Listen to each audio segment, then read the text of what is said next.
Welcome back to my channel. নতুন আরেকটি ভিডিওতে আবার আপনাদেরকে স্বাগত জানাচ্ছি। আপনারা সবাই কেমন আছেন আর আপনাদের রমজানের রোজা কেমন কাটছে তো চাইলে কমেন্টের মাধ্যমে জানাতে পারেন। তো আমাদের রমজানের রোজা আলহামদুলিল্লাহ ভালোই যাচ্ছে। আর দেখতে দেখতে রমজানের আমরা প্রায় মাঝামাঝি পর্যায়ে চলে এসেছি। তো আমি আমার সবজি গাছগুলো আপনাদেরকে একটু দেখিয়ে দিচ্ছি। এখানে উস্তা ধরেছে, তারপর লাউ গাছের অনেক সুন্দর কচি পাতা হয়েছে। তো লাউয়ের পাতা তো আমার 2 দিন খাওয়া হয়ে গেছে। তো আজকে আমি সাহারির জন্য একটা মজা রান্না করব। আর এটা হচ্ছে ছোট মাছের চচ্চড়ি। তো ছোট মাছের চচ্চড়িটা আমি আগে একদিন শেয়ার করেছিলাম, তো সেটা আমি অন্যভাবে করেছিলাম। আর আজকে আমি হাতে মেখে করব, তো সেটা আপনাদের সাথে শেয়ার করছি। তো আমি ফার্স্টে আলু কুচি দিয়ে দিলাম একটা কড়াইয়ের মধ্যে। তো এই কড়াইটাতে আমি তরকারিটা বসাবো। তো আমি আলু কুচি দিয়ে দিলাম, তারপরে পেঁয়াজ কুচি দিয়েছি বেশি করে, তারপর কাঁচামরিচ ফালি, তারপর টমেটো কুচি, তারপরে রসুন বাটা, এরপরে জিরা সরিষা বাটা, তারপরে লবণ, হলুদ। তো এই মশলাগুলো আমি দিয়েছি।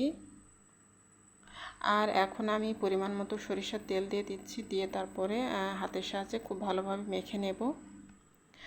আর আমি মাছটা পরে দেব, কারণ মাছটা আগে দিলে ভালোভাবে মাখতে গেলে মাছগুলো ভেঙে যাবে, যেহেতু অনেক মাছগুলো নরম থাকে। তো এখন আমি হাতের সাহায্যে খুব ভালোভাবে সবগুলো উপকরণ খুব ভালোভাবে আমি মেখে নিচ্ছি। তো এখন আমি ভালোভাবে মেখে নিয়ে তারপরে মাছগুলো দিয়ে দেব।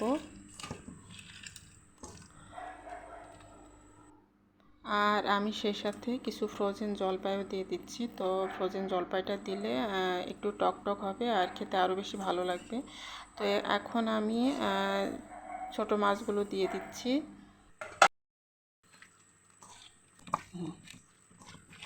তো ছোটো মাছগুলো দিয়ে তারপরে আমি এখন আলতো করে হাতের সাহায্যে মেখে নিচ্ছি, কারণ বেশি জোরে জোরে মাখলে মাছগুলো ভেঙে যাবে। তো এই কারণে আমি আলতো করে মেখে নিচ্ছি। তো সব কিছু খুব ভালোভাবে আমার মেখে নেওয়া হয়ে গেছে। এখন আমি ভালোভাবে পরিমাণ মতো পানি দিয়ে হাতটা ধুয়ে তারপরে এখন আমি বসিয়ে দেবো।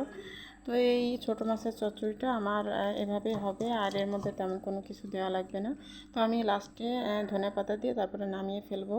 তো এই তো আমি চুলায় বসিয়ে দিয়েছি, আর এই তো তরকারিটার মধ্যে বলক চলে এসেছে। তো এখন আমি হালকা করে নাড়াচাড়া করে আমি চুলার উপরে ঢাকনা দিয়ে ডেকে বসিয়ে রাখবো। তো মিডিয়াম আছে জাল দিয়ে আমি বসিয়ে রাখবো। তো এভাবে করে আমার তরকারিটা আস্তে আস্তে করে হয়ে যাবে।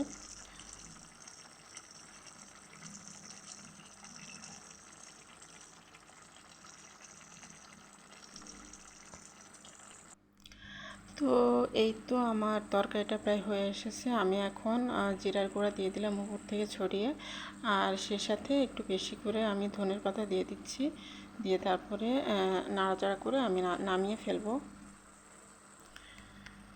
তো তৈরি হয়ে গেল আমার মজাদার ছোটো মাছের চচ্চড়ি, হাতে মেখে ছোটো মাছের চচ্চড়ি। ছোটো মাছ আমার কাছে ভীষণ ভালো লাগে, আমার প্রিয় একটা মাছ। তো যে কোনো ধরনের ছোটো মাছের তরকারি আমি অনেক বেশি পছন্দ করি। তো এভাবে চচ্চড়ি করলে তো আরও বেশি ভালো লাগে। তো এই তো আমার তরকারিটার ফাইনাল লুক এরকম। তো এই তো মজাদার আমার ছোটো মাছের চচ্চড়ি।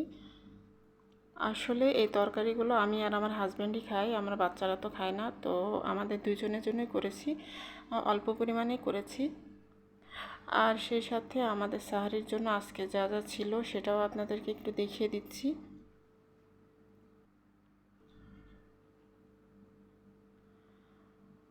তো এই চচ্চড়িটা ছিল, আর সেই সাথে এখানে 2 টুকরো আমি ইলিশ মাছ ভুনা করেছি, মানে সরিষা ইলিশ করেছি আমাদের দুইজনের জন্য। আর এখানে পাঙ্গাস মাছ ভুনা করেছি আমার ছেলে আর আমার বড় মেয়ের জন্য, ওরা যেহেতু পাঙ্গাস মাছটা পছন্দ করে।